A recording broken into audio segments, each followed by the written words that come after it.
Defense News. It's proudly sponsored by Navy Federal Credit Union. If you're a member of our nation's armed forces, the Department of Defense, or if your family is, we'd be proud to serve you too. On this episode of Defense News Weekly, a conversation with a top member of Congress on veterans issues. We speak with Representative Mike Bost, chairman of the House Veterans Affairs Committee, about his view of challenges facing the agency.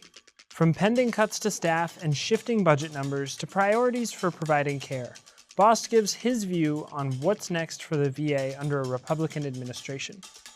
Coming to you from the nation's capital, it's the latest in news and analysis from the Pentagon to the platoon, here on Defense News Weekly.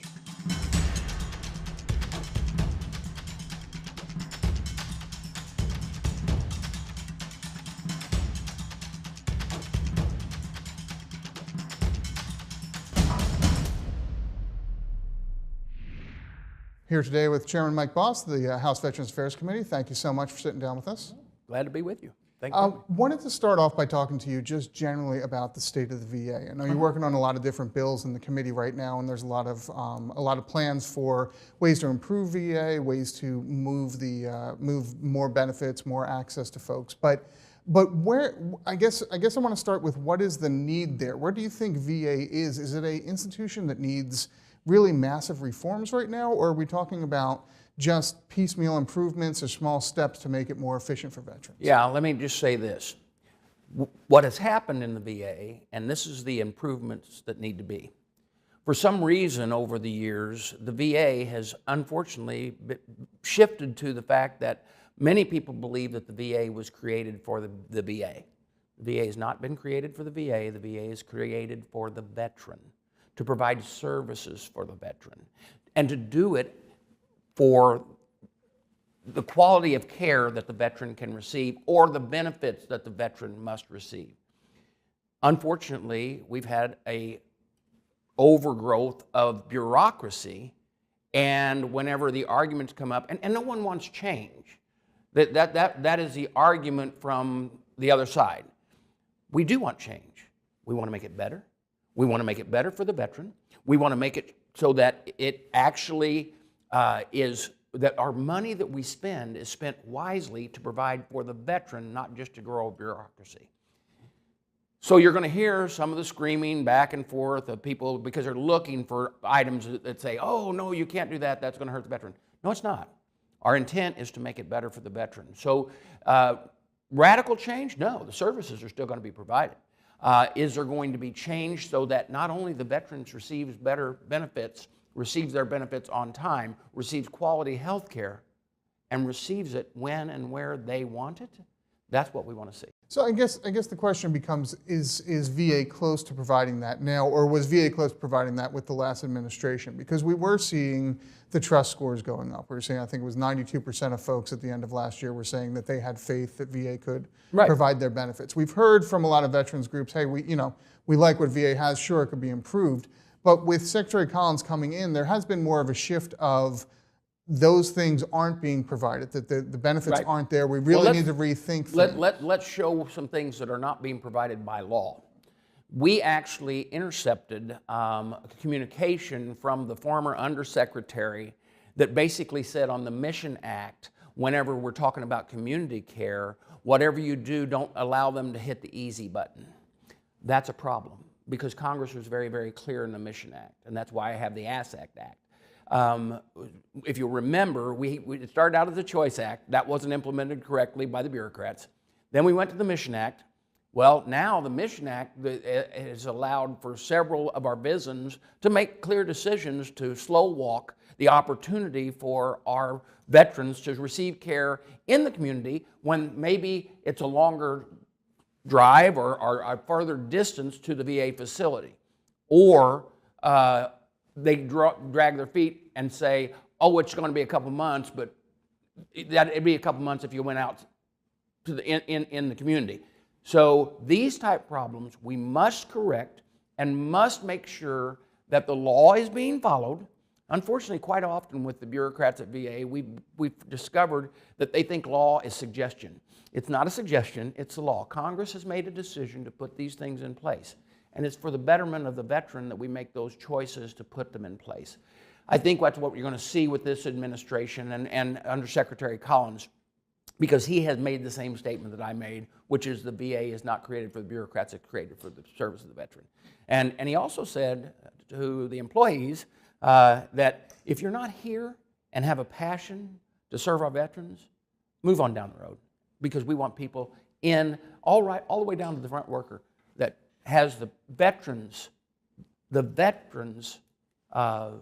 benefit at heart. The service to the veteran is what they really need to be focused on. So is there any concern, and I do want to get back to the Access Act in just a minute, but before that, because there has been so much talk about these potential cuts at VA in terms of the staffing, even larger in the federal government, just some of the reorganization that the Trump administration has done. Do you worry that some of the messaging here is going to scare away folks who are dedicated to that mission and who do want to stay, or is it really just pushing that message out to make sure that the dead weight, the problem employees get out of there, but protecting those ones? Because right now it feels like a lot of the messaging has become attacks on federal employees rather than refining or perfecting the federal workforce. Well, let's look at this.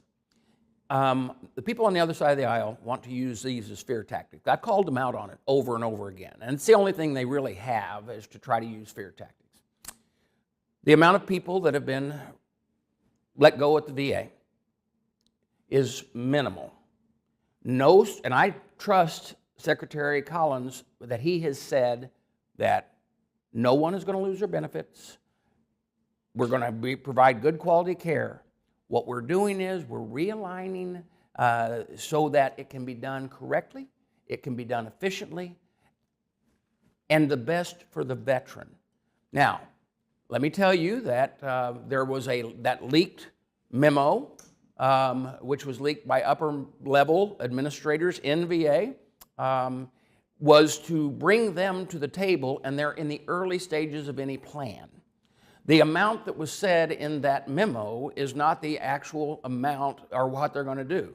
We're still in it was to bring people to the table. And let me tell you why. So if you have an agency, or if you're head of one of the agencies, you're one of the upper echelon people at VA, and the boss said, hey, we want to try to see where we're going to be more efficient. How can we reduce staffing? They're going to come back and say, oh, I can reduce it by 2, but that's all I can do. By him putting the memo out, which should have stayed in-house, okay, but it did not, he has now brought them to the table to implement a plan. We don't know what that plan is. But with the plan, one thing he said about the plan is, we're not going to reduce benefits. We're going to make sure that the veteran is provided for, that their health care will be provided for them when, where, and how they need it, based on their doctor's advice through the VA. And under no circumstances are we talking privatization. Let me say that again. Under no circumstances are we talking privatization. And this has been something that the other side of the aisle has screamed for years. Oh, you want to privatize. No. But we're not here to defend the bureaucrat. We're here to defend the veteran. When we come back, more from our conversation with the chairman of the House Veterans Affairs Committee. Find out what he has to say about the future of the VA's budget.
Back to the Access Act here, because Yeah. I know that's a major focus of what you've put. And you mentioned the criticism already from the other side that this is a step towards privatization, this is a step towards moving more care out of VA. So right now, about 40% of all VA appointments are in community care or private sector appointments. Is this an effort to push that number up higher, or is this an effort to make it easier to get those kind of appointments? It is an effort to make sure that the veteran receives the care that they need, when they need it, where they need it, as soon as possible, and as what the doctor and the patient both agree to. So the increase of community care has a whole lot to do with the fact that and that's quite often, the big critics quite often are, one, they wanting to protect the bureaucracy of the VA, okay? Don't worry, the VA is going to be the VA, okay? But the reality is that not everybody has a VA within 20 miles of the house. We have a whole lot of what people around here refer to as flyover country, that it can be a long way for that person to get to the VA. And it might be that that VA doesn't necessarily provide the necessary services at that particular VA that's closest to them that can be provided just down the street. We're going to make sure that this is done. That's why we did it. Remember, as I said, there's been this is a third bite at the apple with the Asset Act, because we originally had the choice. The choice had to be replaced. We used the Mission Act. The Mission Act, if implemented correctly, is the right step. Unfortunately, the administration at the VA, through our VISNs, one VISN gets it right, another one chooses to not. When we have one of the chief administrators of the previous administration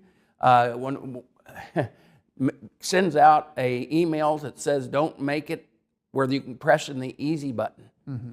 No. Well, I guess that speaks to some of the things, because even with the obstruction that you're talking about there, there's still quite a bit of use of community care. There's still a lot going out there. Right. So is the goal of the Access Act then to see if, or I shouldn't say the goal, do you think the Access Act will lead to more folks using community care, or do you think it's just a matter of it'll be easier to access? It's easier, okay? I think that there have been certain people who have been denied community care, and we know that, okay, based on the previous administration. I believe that the access, it's going to send a clear message, and that's the idea and intent. I don't think, because I'm going to tell you, when I deal with my veterans, either here in D.C. or at home, they either love the VA or they hate the VA, okay?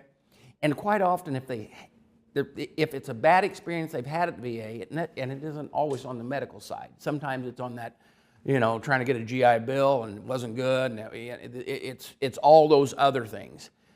And it can be, the problems that, and about my bill that is making sure that our veterans don't lose their Second Amendment right. There are those veterans that don't go to the VA because of that. But this is the idea and intent is to get more veterans to come use the VA and use the VA services, even if it is a community care service or at the VA itself. Do you, and I know you've got several bills that are all related to that idea of how do we get those veterans, those communities that aren't engaged with VA back in some way, either community care or with the Second Amendment rights. Do you feel like VA is still oriented in that sort of outreach way, or is this focus on the taxpayer, the efficiency, some of the cuts here, is that sending a message out that VA is now looking to downsize or find ways to just do the minimum rather than to keep that outreach going? No, I don't think that at all. I think that the VA is sending a message like other agencies. Now, some agencies they're going to cut, but VA is set to provide the services that we provide for our veterans. We're going to provide because we passed the PACT Act. The PACT Act makes sure that those people who maybe haven't had their rating yet can still receive those health care benefits that they should, based on toxic exposure. And obviously that sends a clear message that the VA is not going anywhere, but it needs to be more veteran-oriented and less bureaucratic-oriented, okay? And that is vitally important. And it is, and as I said, your veterans are taxpayers too. So they want to know, look, they fought for our freedom. They fought for our freedom. If we continue to go down this path of wasting money and not spending it wisely, that freedom can be taken by the people we owe a debt to. And that's a very dangerous situation. And all the things that they fought for could be lost. But we're not going to shut down the VA. We're going to make sure that the VA operates to do and provide each of them with their benefits they deserve. And we're going to fight for them. There is no doubt. Matter of fact, I've said over and over in committee when people have said this, that all this is being laid off, if you have someone and you don't want to go to your congressman, come to us and say, hey, we feel that this person was let go, or I'm not getting the proper services. That's what, look, let me tell you this. Remember, the secretary was a member of Congress. He said this: even though we'll do our job as Congress, if you come to me, we're going to argue on your behalf. He said, I want the VA to never have to have a person go to their member of Congress and say, I didn't get the right services. We want the veteran to know that they're the reason why we do what we do. And that's what he said.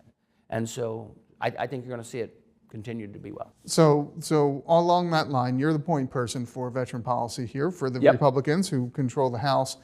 Can you push through major legislation on veterans issues with all this other noise, with everything that? I mean, there's quite a few distractions in Congress right now. I mean, we're focused on some of the budget and reconciliation issues for the next few weeks here, but do you think that later this summer, later this year, we're already moving forward. We had a markup.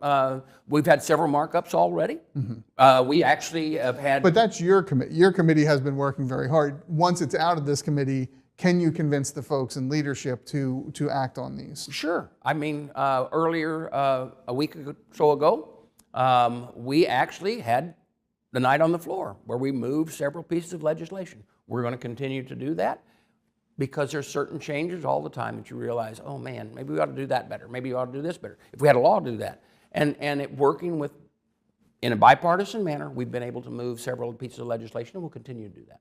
Okay. What about the VA budget? I know you're not an appropriator, but do you think that the money is going to be there to keep supporting this? VA has seen some very significant increases in past years, and I know there's been some criticism about, does this become an unlimited check? We've heard that from Secretary Collins say, I'm not looking to just get unlimited money, but I do need resources. Correct. Do you think that since that falls outside of the defense area, there is going to be more of a fight and more scrutiny with some of the veteran spending? Let me tell you that the intent of Congress is to provide for our veterans. And so the appropriator, Judge Carter, he and I are in communication on a regular basis. We do want to make sure that we provide. However, remember last year during the last administration, we have discovered in a AG report, they lied to us about the money they needed. So our job is still oversight. And we want to make sure that we provide them the money they need. But we're not going to take the taxpayer dollars and throw money at a problem and throw money just because they say so. We're going to check, why are you asking for it? Because now that we've been lied to, it kind of wakes you up to the fact, and you're going to monitor it very closely. When we come back, our financial advisor is back with tips on how to manage your money during difficult times.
On this edition of Money Minute, Jeanette Mack from Navy Federal Credit Union returns with advice on managing your finances in uncertain times. Feeling the pinch from rising prices and uncertain economic times? You're not alone. But there are smart ways to protect your finances right now. Start by looking at your cash flow. Track your income, fixed costs, and unnecessary spending. There are tons of budgeting apps that can help. Some can even cancel unused subscriptions for you, which can really add up over time. Gas, groceries, utilities, everything's more expensive. So shop smarter, carpool if you can, prep meals at home, and avoid impulse buys. Every dollar you save is a dollar that can go towards your safety net. Aim to save at least 3 months of living expenses in a savings account, preferably one that pays you back like a high-yield savings. And yes, you can save and pay down debt at the same time. So think about applying some of your cost-cutting dollars to paying off high-interest debt. Less debt equals less stress when times get tough. Also, think about taking on a side gig to bring in extra cash. It could be something as small as turning a hobby into a business. Love pets? Walk dogs on the weekends. Love to craft? Market your creations. Remember, preparation beats panic. In uncertain times, careful planning and discipline can keep you steady and in control no matter what the economy does next. To get more coverage of military and defense topics, fire up that F-15 and roar on over to militarytimes.com and defensenews.com for more headlines. And to be the most up-to-date naval aviator on the carrier, sign up for our Early Bird Brief, compiled each morning bringing you the most recent headlines. And if social media is where you collect open source intelligence, follow us on YouTube, Facebook, Instagram, and X. And don't forget, as long as it's legal, we're on TikTok, so go find us there as well. When we come back, the conclusion of our talk with Representative Mike Bost. Stay tuned.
Last question for you here. How much messaging do you think you need to do? How much do you think you need to get out here to explain to veterans, hey, we will see cuts, we will see changes, but these aren't going to take away from your benefits. These are going to improve things.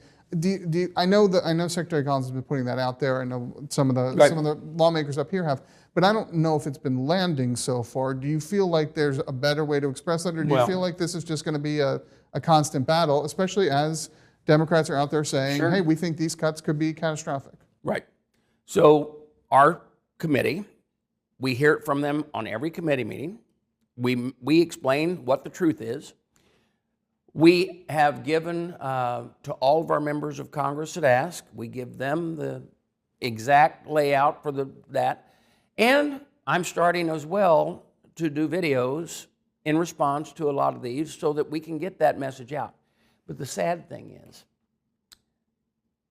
that they're pretty well bold-faced lies from the Democrats on, oh, you're cutting this, oh, you're cutting that, oh, you're privatizing. It's their only talking point. And I know for a fact what the facts are, and we're going to get those facts out, and we continue to get those facts out. I can't help what the Democrats say. I can only answer, but I can tell you this.